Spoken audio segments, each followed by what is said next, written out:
السلام علیکم، زه یم صدام حسین او تاسو ګورئ اس کیو ټیک چینل. درنو دوستانو، د نن ورځې ټاپک دا دی چې موږ څرنګه کولی شو په 64 بیټ وینډوز کې موږ 32 بیټ سافټویر انسټال کړو. ځینې وخت سره موږ مخ کېږو چې زموږ سیسټم یو شی وي 64 بیټ وي، خو موږ سره سافټویر د 32 بیټ وي. نو څرنګه کېږي؟ د دې لپاره راځو دوستانو، مثال که همداسې عادي سلسله باندې ورځي، خو مجبور یې چې سیسټم به ورته بدلې 32 بیټ ته واړوي. طریقه ده چې هغه طریقه تاسو درښایم چې په هغه کې تاسو کولی شئ په 64 بیټ وینډوز کې 32 بیټ هم څه کوي، انسټال کوي.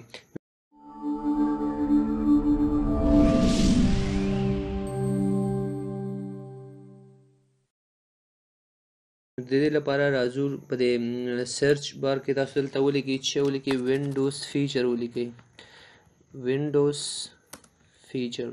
تاسو وګورئ، تاسو په خپل په دې سر کې راغل چې وینډوز فیچر ټرن آن او آف، په دې باندې به کلیک وکړئ. یوه شیبه به دلته منتظر پاتې شئ. کله منتظر پاتې شئ، دلته تاسو ګورئ په دغه ځای کې باندې به کلیک وکړئ. کوم ځای کې؟ دلته انټرنیټ انفارمیشن سرویسز، په دغه باندې به کلیک وکړئ. کله چې دلته کلیک وکړئ، یو دقیقه به انتظار وباسئ، یو شیبه به انتظار وباسئ چې دا څه شي، کمپلیټ شي. دا چې کله کمپلیټ شو، دا به نور کلوز کړئ. بیرته به راشئ، د سرچ بار دلته به ولیکئ IIS. د دې څخه وروسته تاسو ته ښکاري چې انټرنیټ انفارمیشن سرویسز، د باندې به کلیک وکړئ.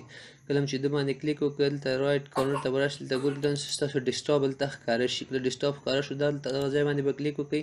دویم راشئ اپلیکیشن پولز ته، په دغه ځای کې کوم ځای باندې کلیک وکړئ، دلته به راشئ اپلیکیشن پول، دلته باندې به رایټ کلیک وکړئ، را به شي اډوانس سیټینګ ته. اډوانس سیټینګ کې دلته یو آپشن تاسو ته درکوي چې انیبل 32 بیټ اپلیکیشن.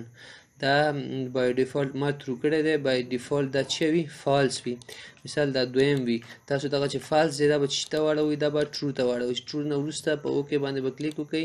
نو اوس فینش شو، نو ستاسو نور به ستاسو وینډوز کې 64 بیټ کې 32 بیټ سافټویر هم کار کوي.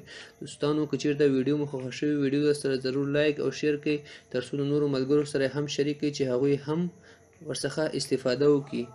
مونږ په دعاګانو کې یاد ساتئ. بای د الله په امان. For more updates, subscribe SQ Tech YouTube channel and don't forget to press the bell icon to get latest notification.